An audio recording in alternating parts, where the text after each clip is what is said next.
Marian Danga says she had a farm and her family didn't rely on anyone for their basic needs before March last year. She lives in Bria, a town in northeastern Central African Republic that was considered relatively peaceful. But then conflict between several armed groups started. Marian and all her neighbors had to flee. So now they live here in a camp for displaced people that is on one end of the town and right at the doorstep of a UN peacekeepers base. The gunfight started at night. We hid. Everything of ours was destroyed. I came here with nothing. More than 70,000 people in Bria have been displaced in just over a year.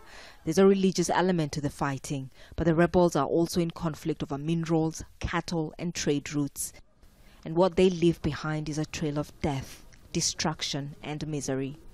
It's really hard to imagine how scared people were as they fled from this neighborhood. Both Christians and Muslims used to live here before the fighting intensified last year.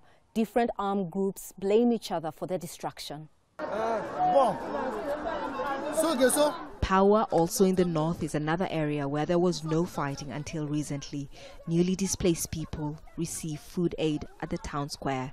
Around 60,000 have fled from violence and moved into the town that already had 40,000 residents. The fighting in Central African Republic is spreading fast, with many armed groups involved.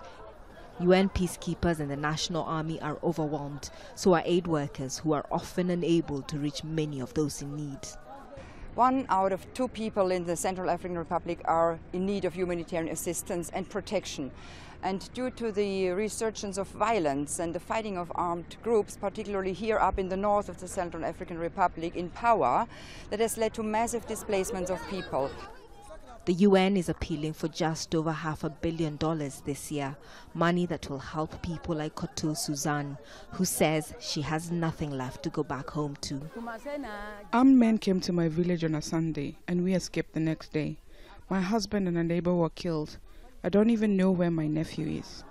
Their situation is desperate. Many of those we spoke to say they would rather be home, fending for themselves. But right now, home is not an option. Catherine Soy, Al Jazeera, Bria, Central African Republic.